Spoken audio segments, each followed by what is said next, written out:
हम सब ब्रह्मांड की अनंत ऊर्जा को खुद में समेटी हुई सर्वशक्तिमान आत्मा हैं। हम सब में आत्म तत्व विद्यमान है। हमारे पुरखों ने ध्यान से समदृष्टा बनकर पूरी मानव जाति के कल्याण का बीड़ा उठाया है। आइए आचार्य भगवान डॉक्टर शिव मुनि महाराज साहिब के सानिध्य में हम भी महान आत्म ध्यान अनुष्ठान का हिस्सा बने।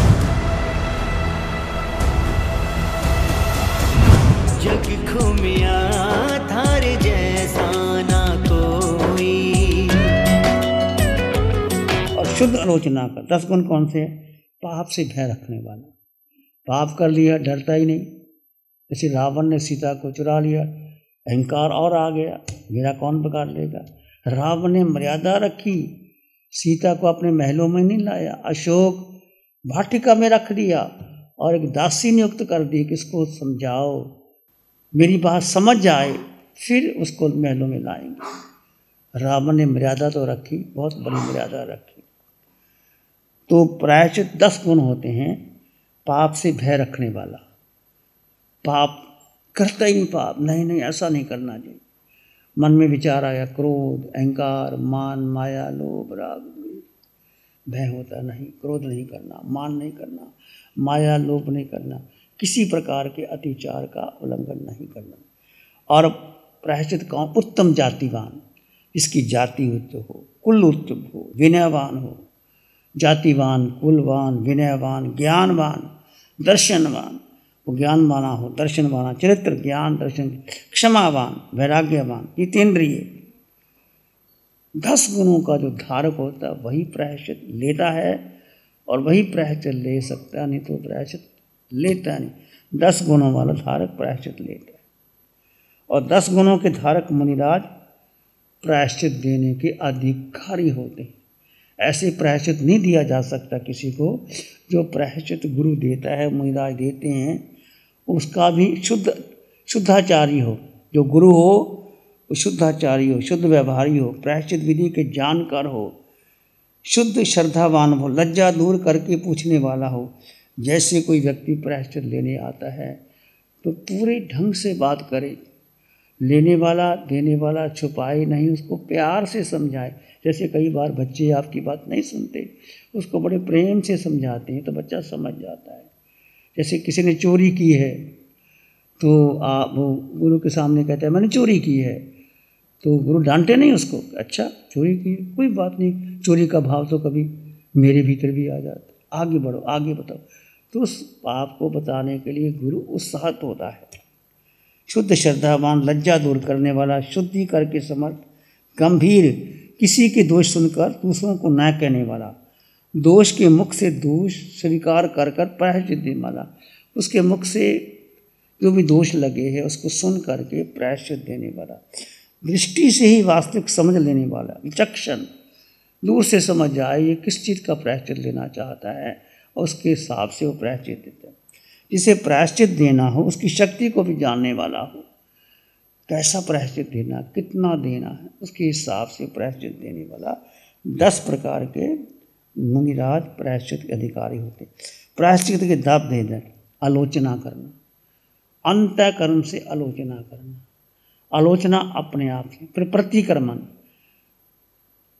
दोनों तदुभय, आलोचना और प्रतिक्रमण, गुरु के सामने, विवेक, व्युत्सर्ग, जैसे कोई पाप हो गया तो उसके लिए कुछ समय के लिए कवसक करना, व्युत्सर्ग, तप करना, छेद, मूल, अनवस्थित और प्रांचित, अंतिम दोनों प्रायश्चित इस काल में नहीं दिए जाते, पहले ज़माने में दिए जाते थे। 8 प्रकार के प्रायश्चित का भेद है। आलोचना, प्रतिक्रमण, दोनों, आलोचना भी, प्रतिक्रमण। आलोचना की बात आपके सामने बता दी थी, प्रतिक्रमण की चर्चा भी हो गई थी। दोनों, विवेक, व्युत्सर्ग, तप, छेद और मूल। मूल से भी किसी को छेद देना हो तो कैसे दिया जा सकता है। प्रायश्चित एक सुंदर विधि है। जीवन में बहुत से दोष लग जाते हैं तो घबराना नहीं, डरना नहीं, अंतःकरण से स्वीकार कर। और प्रायश्चित कौन लेता है? जातिवान होता है, कुलवान होता है, विनयवान होता है, गुणवान होता है, समझदार होता है कि मेरे द्वारा बहुत सा दोष लग गया तो मैं प्रायश्चित ले लूँ। ऐसे ही पांचों पांडव जब युद्ध पूरा हो गया, समाप्त हो गया, पांचों पांडवों ने अपनी राजधानी बना ली और अब राजधानी बनाने सुखपूर्वक रहने लगे। तो पांचों पांडव इकट्ठे हुए कि बहुत दोष लग गया, बहुत लोग मारे गए, हमारे निमित्त से मारे गए, हजारों लाखों लोग। अब तीर्थ स्नान करना चाहिए, 68 तीर्थ की यात्रा करनी चाहिए जिससे पाप दूर हो जाए। तो युधिष्ठिर ने कृष्ण से पूछा, वसुदेव हम जाना चाहते हैं। कहाँ जाना चाहते हैं? कि युद्ध में बहुत पाप हो गए हैं, उसके प्रायश्चित के लिए हम 68 तीर्थ की यात्रा करना चाहते हैं ताकि सारे पाप दूर हो जाएं। कृष्ण तो विचक्षण थे, उन्होंने कहा अच्छा पाप दूर करने के लिए जा रहे? कहते ठीक, अच्छा छोटा मेरा काम भी कर देना। बोलो, आपका काम तो पहले करेंगे वसुदेव, आपका काम कैसे नहीं कर? तो कृष्ण ने कहा कि तुम भी दे दी, तुम भी कड़वी होती है, बहुत कड़वी होती है, ये तुम भी ले जाओ, जहाँ किसी तीर्थ में जाओ इसको भी डुबकी लगा देना, जहाँ जाओ। युधिष्ठिर कहता महाराज जरूर, आपकी तुम भी तो पहले स्नान कराएंगे, बाद में हम करेंगे, आपने जो काम, बस ये मेरा काम कर देना। तो पांचों पांडव 68 तीर्थ की यात्रा की, स्नान किया और तुम्भी को भी स्नान करवाया। पहले तुम्भी को डुबोया, फिर आप स्नान किया। जब 68 तीर्थ की यात्रा हो गई, वापस कृष्ण के पास पहुँचे, वसुदेव हमने यात्रा कर ली। अच्छा फिर तो शुद्धि होगी? हाँ शुद्धि होगी। तो तुम्भी को भी कराया? हाँ जरूर करवाया। फिर कहते अच्छा अब तुम्भी तो आपने उनको स्नान करवा दिया, शुद्ध हो गई, इसको उपभोग कर लें। तो कृष्ण ने क्या किया, उस तुम्भी को तोड़ा, एक टुकड़े किए और सबको कहा लो उपभोग करो, अब शुद्ध हो गई है ये तो। और एक टुकड़ा कृष्ण ने भी ले लिया, सब ने ले लिया। तो जैसे मुंह में डाला तुम भी तो कड़वी थी। तो कृष्ण ने कहा युधिष्ठिर क्या तुमने स्नान नहीं कराया? नहीं वसुदेव हमने अच्छी तरह स्नान करवाया, तो कड़वी क्यों है? जब स्नान करवाया तो कड़वी कैसे रह गई? वो स्नान कराते शुद्ध होती, पवित्र हो जाती। युधिष्ठिर ने कहा वसुदेव ये तो स्नान ऊपर से हुआ, अंतर के रेशे में इसके कड़वापन है, ये दूर नहीं हो सकता।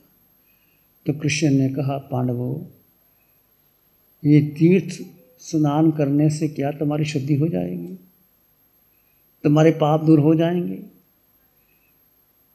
शुद्धि करनी है तो अंतःकरण से आत्मा में लगे हुए दोषों को आत्मा में निरीक्षण करो, परीक्षण करो, आत्म ध्यान करो, आत्म साधना करो, निरीक्षण करो, तभी शुद्ध हो पाओगे। इससे नहीं हो गई।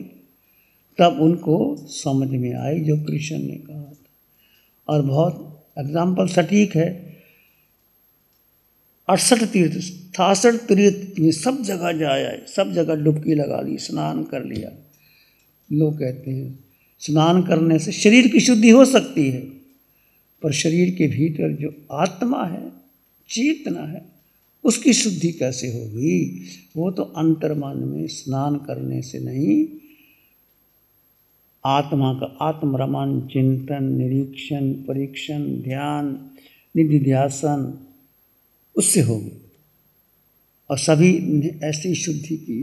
भगवान महावीर के जीवन को देखो, उन्हें सारे 12.5 वर्ष की साधना में अंत में ध्यान, मनन सब कुछ करते रहे और अंत में सारे कर्मों को क्षय कर दिया। कितने उपसर्ग आए भगवान पर, अपने में स्थित रहे, जड़ और जीव का भेद करते हुए आत्मा में स्थित रहे। ये है प्रायश्चित। चित्त की क्रियाओं को अलोकन विलोकन करना और उसको देखना, अच्छी तरह से देखना, ये प्रायश्चित एक बहुत अच्छी भूमिका है। और प्रायश्चित कौन कर सकता है? जो क्षमावान हो, वीरवान हो, जातिवान हो, कुलवान हो, भूल को छिपाने वाला नहीं, प्रकट करने वाला होता है, चरित्रवान हो, वही प्रायश्चित कर सकता है। देने वाला मुनिराज, वो भी श्रद्धावान हो, शुद्धि करने में समर्थ हो, गंभीर से गंभीर दोष सुन करके भी किसी दूसरों को नहीं करना चाहिए। किसी की आलोचना प्रायश्चित हो तो जो आलोचना प्रायश्चित करते हैं मुनिराज के सामने या किसी के सामने, गुरु के सामने, उसके दोषों को प्रकट नहीं करना चाहिए। यदि उसके दोष किसी को प्रकट कर देते तो गुरु को डबल प्रायश्चित आता है। तो दोष किसी का हो उसको सीक्रेट रहना चाहिए, गुप्त रहना चाहिए। ये गुप्त की बात होती है, अंतर की बात होती है, ताकि उनको सुधार करके भूल स्वीकार कर ली और आगे से उसको आगे बढ़ना चाहिए। तो ये बहुत आंतरिक विषय है, मनोवैज्ञानिक विषय है। जीवन में बहुत सी भूलें हो जाती हैं, हर व्यक्ति भूल कर लेता है। To is human to forget divine, क्योंकि जीवन में अभी राग है, द्वेष है, मोह है, माया है, वासना है, कामना है, शरीर के प्रति आसक्ति है। तो इस कारण द्वेष लग जाते हैं। किसी को ऊंचा नीचा बोल दिया, किसी को कड़वा बोल दिया, तुरंत ही यदि आपने बोल दिया और आपको पता लगा कि मेरे बोलने से ही उसका मन को कष्ट हुआ, तो तुरंत क्षमा मांग लो, क्या फर्क पड़ता है। घर में, परिवार में, संघ में, समाज में यदि शांति स्थापित करनी है तो एक ही मूल कारण है, अपनी गलती स्वीकार करके प्रायश्चित ले करके शुद्ध हो जाओ, पवित्र हो जाओ, निर्मल हो जाओ। प्यारी गुरुवाणी है, बड़ी ही सुहानी है।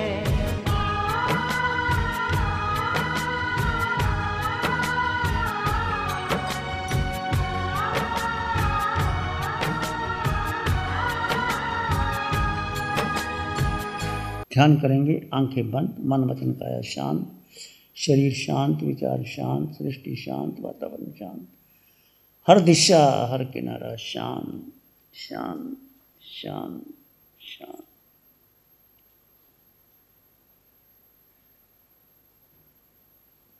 आकार में निराकार आत्मा, दो तत्व जुदा जुदा। मन शांत, विचार शांत, सृष्टि शांत, वातावरण शांत, हर दिशा हर किनारा शांत शांत शांत। सिर के सिरे से पांव के अंगूठे तक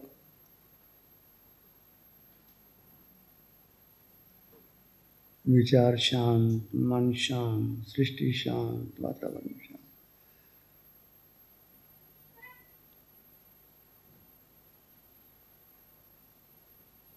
अपने भीतर मंगल की कामना करें, प्राणी मात्र के लिए मंगल की कामना करें।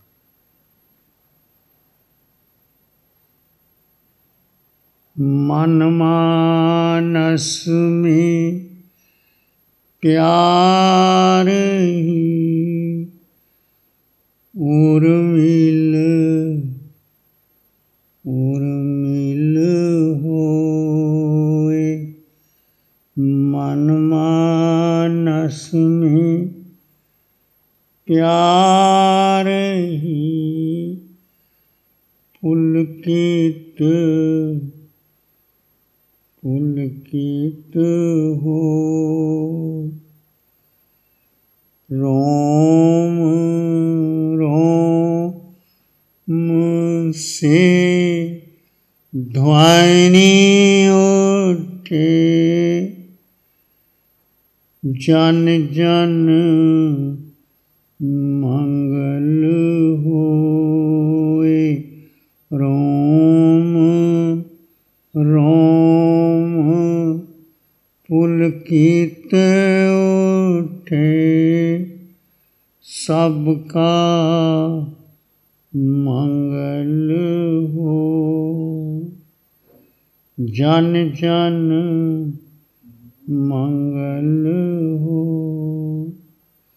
तेरा मंगल हो, सबका मंगल हो।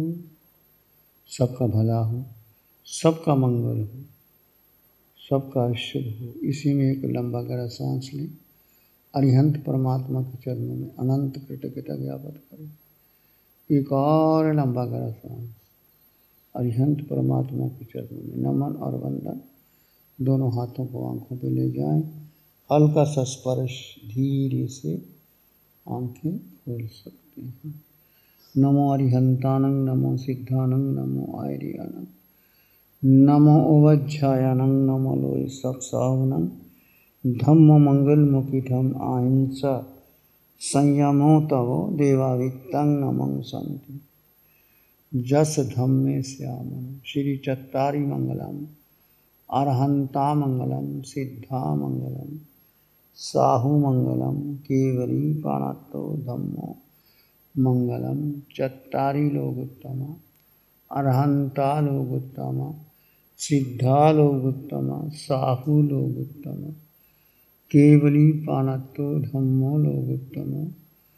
चत्तारी शरणं पवज्जामि, अरहन्ते शरणं पवज्जामि, सिद्धे शरणं पवज्जामि, साहु शरणं पवज्जामि, केवली पाणत्तं धम्मं शरणं पवज्जामि। चार शरण दुख हरण जगत में, और न शरणा कोई होगा। जो भव्य प्राणी करे आराधन, उसका जर अमर पद होगा, उसका सदा ही मंगल होगा। Program sponsored by Mohit Paul, Advocate, Supreme Court. Preeti Jain, Executive Director, Man Aluminium Limited. 9810841571। गुरु हमको ऐसी कृपा दृष्टि दे।